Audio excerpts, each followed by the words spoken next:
passada, bom dia! Pessoal, hoje eu quero gravar um vídeo. Na verdade, faz muito tempo que eu não gravo, mas eu quero gravar esse vídeo que é muito especial para mim. Tenho, na verdade, 2 anos que eu tenho esse desejo de gravar, mas eu estava esperando o dia certo, o momento certo de Deus na minha vida para eu gravar ele.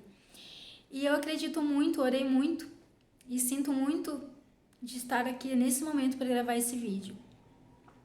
Nesse vídeo eu vou estar falando um pouquinho sobre os últimos acontecimentos na minha vida, porque tem muito de Deus, tem muito da mão de Deus, da obra de Deus na minha vida. Eu inclusive gravei só que deu uma duração de 18 minutos, eu quero ver se eu abrevio um pouco isso para não ficar muito cansativo para vocês. Só que eu não quero deixar de mencionar nada do que o Senhor fez na minha vida. Então, na realidade, assim, eu vou aproveitar que o Dia das Mães está chegando, porque eu vou falar sobre o meu testemunho de vida a partir do falecimento da minha mãe, que tem 3 anos. A minha mãe e eu nós éramos muito unidas. Eu compartilhava com a minha mãe tudo. Eu só não compartilhava com a minha mãe aquilo que eu não tinha na minha vida, né? Minha mãe nunca me ouviu falar, eu tô namorando, que não sei o quê, porque eu achava que isso era uma grande besteira, eu achava que isso era inútil, para ser sincera. Eu não preciso disso. Tipo, eu tenho Deus, eu tenho o meu ministério, eu tenho a minha mãe, eu tenho tudo que eu preciso ter. E assim, minha mãe, ela foi fazer uma cirurgia. Resumindo, ela ficou 9 dias na UTI, em Itapeva, né? Não é nossa cidade de Natal, que nós somos de Itapetininga. E eu fiquei em Itapeva com a minha irmã Thaís durante esse período, somente eu e ela. Um dia antes da minha mãe falecer, o meu pai, com a minha irmã e a mulher dele, também já falecida hoje, e as minhas 2 primas muito chegadas, foram lá. E nós nem sabíamos que todos iam estar lá naquele dia, e todos estavam. Inclusive um casal de pastores que eu gosto muito foram para lá também, oraram por mim, oraram pela minha mãe. E no dia em que ela faleceu não tinha ninguém do nosso lado. Tipo, ninguém podia estar lá naquela sexta-feira. Porque eu me lembro que na quinta eu perguntei pro meu pai, ele falou, amanhã eu não posso vir, porque a Carol vai usar o carro. Porque chega um momento que a gente cansa, sabe? Eu via ela todos os dias na UTI, eram 3 visitas, né, no dia, e chega uma hora que parece que a gente não aguenta mais ver a pessoa que a gente ama naquela situação. E quando ela faleceu na sexta-feira, não tinha ninguém comigo e com a minha irmã, estávamos somente eu e ela. E então foi muito difícil para mim, e para ela também, claro. E para resumir, o que eu pensava? Tipo, acabou tudo, tananã, e eu pensei assim, meu Deus, eu nunca vou entender. Por que que naquele dia em Itapeva não tinha ninguém do nosso lado? Porque eu cheguei no hospital, o celular da minha irmã tocou, eu vi que escorreu lágrima dos olhos dela, e o que eu pensei? A mamãe piorou. Só que já tinha uma mulher esperando na frente do hospital para pegar os documentos dela. E aí eu perguntei, minha mãe faleceu? E ela fez assim, só. E eu não tinha um amigo ou um parente por perto. E eu fiquei lá, não sei se foram por 2 horas, por 3 horas, por quanto tempo foi. Eu sei que depois que nós retornamos para Itapetininga, né, eu tinha muito medo, eu não conseguia sair de frente do hospital. Eu tinha medo de ver o carro da Camargo chegando, que é o carro da funerária de Itapetininga. Então tudo isso mexeu comigo e eu ainda tinha que ficar ligando para as pessoas para avisar que ela tinha falecido. E quando minha prima foi nos buscar, quando nós retornamos para Itapetininga, né? Para aquele momento tão difícil, eu me lembro que quando tudo passou, quando tudo acabou e eu pude pensar um pouquinho, eu pensava assim, meu Deus, eu nunca vou entender, né? Por que no pior dia da minha vida não tinha ninguém do meu lado? Tipo assim, nas primeiras horas, né? Depois lá no velório, muita gente apareceu, amigos que eu sou grata e você eternamente por terem ido, por terem comparecido, que foi muito importante para mim, né? Eu me lembro de cada pessoa que esteve lá e o meu muito obrigada por todos vocês. E resumindo, eu fiquei na minha casa em Itapetininga por 1 ano. Depois de 1 ano orando, buscando em Deus aquilo que era da vontade dele para minha vida, ele me mostrou que era vir para cá, ficar com a minha irmã e com a família dela aqui em São Paulo. Então eu larguei tudo, o meu emprego, o meu ministério que eu amo, que é no asilo. Esse ministério ele existe há mais, na verdade, de 15 anos, para a honra e glória de Deus. E eu pensei que eu nunca ia entender. E um dia nas minhas devocionais, porque quando eu vim pra cá eu vim com um propósito. Falei assim, tá, eu vou largar tudo que Jesus tá me pedindo. Emprego, amigos, casa, cidade, tudo. Então eu quero orar, eu quero buscar esse Deus, eu quero conhecê-lo mais. E nas minhas devocionais um dia Jesus resolveu, chegou o momento dele a me mostrar o porquê que naquele dia eu passei por aquele período de solidão. E ele falou assim para mim: porque eu sou o suficiente para a sua vida. E eu precisava fazer você passar por aquele período de solidão para você entender que eu sou o suficiente para você. Porque, querendo ou não, como ser humano, eu colocava as minhas expectativas, as minhas emoções em pessoas. E hoje eu aprendi que a pessoa que eu mais preciso ter perto de mim é Cristo. A minha dependência emocional deve estar em Cristo. Sim, eu preciso me relacionar com as pessoas, eu preciso estar aberta a novas experiências, a novos relacionamentos, mas sempre entendendo que eu preciso de Jesus, que só Ele pode me completar, que eu só consigo ser uma pessoa segura e madura nele, focada nele, me alimentando das palavras que vêm dele. E identidade é algo que Deus também nesses 2 anos tem ministrado muito ao meu coração, me mostrando que a minha verdadeira identidade não é o que eu tenho, não é o que eu possuo, não é minha conta bancária, não é o que eu visto, e sim ser filha dele. Eu sou filha de Cristo. Essa é a minha maior identidade e essa é a maior alegria que eu posso ter na minha vida. Não são as bênçãos que Cristo me dá, e sim Ele ser o Senhor da minha vida. Eu preciso de tudo que Cristo pode dar a uma pessoa, porque eu entendo que eu preciso ser dependente de Cristo. Tanto que em Itapeva, quando eu pedi um tempo para Deus, para minha mãe, tipo assim, pai, me dá mais um tempo com a minha mãe, porque o médico da UTI falou, olha, ela praticamente saiu morta do centro cirúrgico. E eu lembro que eu falei, Deus, me dá mais um tempo com a minha mãe.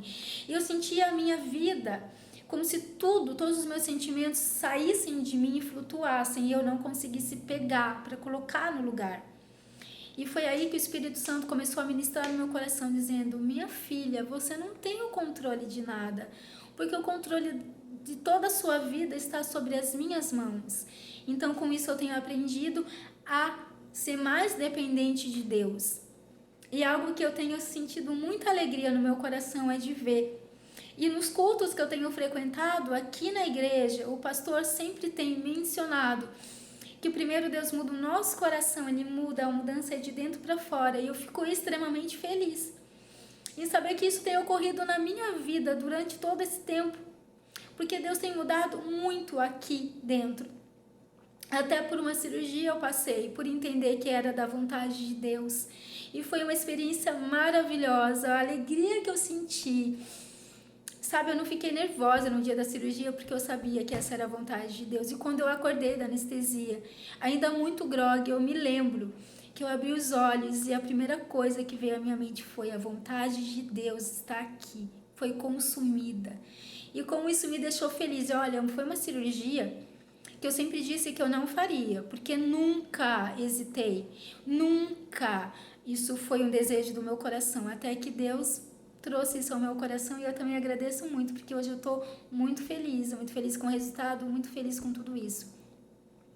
Mas o que eu quero dizer nessa manhã também é que em Isaías 49:16 o Senhor nos diz assim: eis que eu gravei você na palma das minhas mãos. Então, quando Deus ele estende as mãos dele, ele vê o meu nome e o nome de cada um de vocês.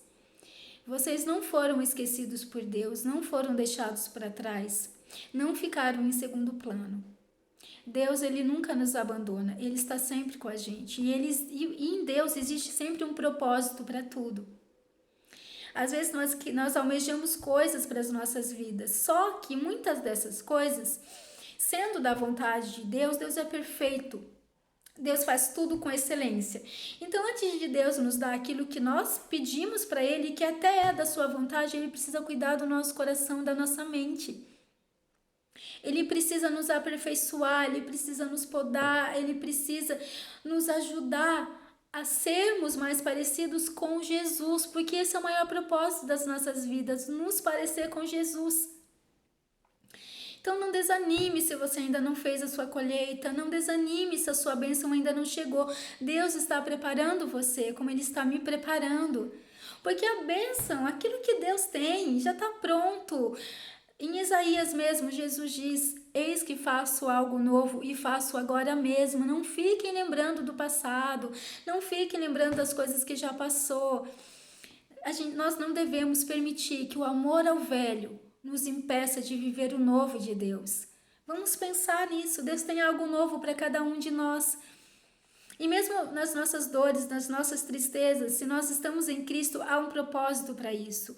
Deus não nos fez por cauda, Ele nos fez por cabeça, e existe um propósito maior de Deus nas nossas vidas.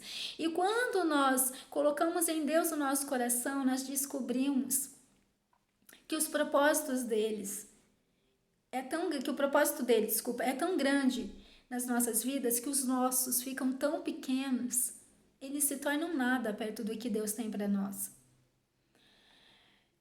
Eu confesso que pensar em deixar a minha igreja em Itapetininga e vir para cá foi algo que doeu um pouquinho no meu coração, porque o meu pastor de lá, com a esposa dele, sempre me acolheram, sempre me deram muito amor, muito carinho, assim como muitos irmãos da igreja. Gente, Deus faz tudo tão perfeito, Deus faz tudo tão lindo, tão maravilhoso. Na igreja aqui em São Paulo que eu estou frequentando, eu estou tímida ainda. Eu não saio conversando com as pessoas, eu ainda estou muito tímida, mas, gente, é uma igreja abençoada. Eu estou grata a Deus pelas palavras que Ele tem trazido ao meu coração através das pessoas de lá. Sei que são pessoas abençoadas, pessoas que estão buscando a Deus. E é tão lindo ver que coisas que Deus tem ministrado no meu coração, no meu tempo com Deus, na minha devocional com Deus, também saem do púlpito. Tipo, o que eu tô vivendo com Deus é muito real. E não é porque eu mereça, mas é porque Ele é bom. Sabe por que eu tô dizendo isso? Porque quando minha mãe faleceu, a única coisa que eu queria era que Deus me levasse também. Falava, eu não tenho mais nenhum propósito. Porque eu não queria saber de namoro, eu não queria saber de casamento. Eu queria viver para minha mãe, viver para mim, viver para o meu trabalho, viver para o meu ministério. E quando minha mãe se foi, eu falava, eu não tenho vergonha de dizer, porque Deus me restaurou. Mas eu dizia assim, Pai, dizia para Deus, eu estou disponível para o Senhor. E hoje eu tenho o prazer de dizer, Pai, eu estou disponível para o Senhor, mas para viver para o Senhor. Eu sei que quando chegar o dia de eu partir, o dia de eu morrer, de eu deixar essa terra, também vai ser um dia glorioso. Porque nada do que eu deixar aqui é mais importante do que estar com Ele na glória. Ele está apenas me preparando para isso. Porque a nossa verdadeira casa é o céu. A nossa verdadeira casa é lá em cima. Aqui nós somos peregrinos, estamos de passagem. Só que essa passagem nós precisamos fazer e passar com Jesus. E nós devemos parar com nossa mania de nos compararmos aos outros, porque se a gente se comparar com o outro, nós não vamos viver a vida que Deus tem para nós. E uma coisa que eu tenho aprendido também é assim, que Jesus é muito real, sim. A presença dele é maravilhosa, mas nós não devemos viver de sentimentalismos. Se um dia a gente pensar, nossa, eu não estou sentindo Deus hoje, viva como a Bíblia ensina, pela fé. É algo que eu tenho aprendido. Claro que eu sinto a presença de Deus, a alegria de Deus, mas em alguns momentos não, parece que eu estou sozinha. E eu me lembro da fidelidade de Deus, me baseio na fidelidade, nas palavras do Senhor que nunca passam. Deus não tem prazo de validade, Ele é eterno. Então, seja qual for o momento que você está passando, nunca deixe de buscar Deus, nunca deixe de colocar em Deus o seu coração. Se um dia você estiver triste, pensando, eu não vou pro culto hoje, porque eu só vou para chorar, vá ainda assim. Porque quando a minha mãe faleceu, o que eu fazia antes? Tipo assim, eu ia me arrumar para ir pra igreja, ela via minha roupa, mãe, como que eu tô hoje? Eu aprendi com ela a me arrumar. Ela sempre disse, você é moça ainda, você precisa andar bem arrumadinha. E quando ela faleceu, às vezes eu ia pra igreja só para chorar. Eu entrava no carro para ir para a igreja, falavam assim para mim às vezes, nossa, hoje a Tati tá quieta, mas é porque se eu falasse eu ia chorar. mas eu não deixei de ir para a igreja, eu não deixei de buscar a Deus, e foi isso que me ajudou a hoje estar em pé, a estar aqui.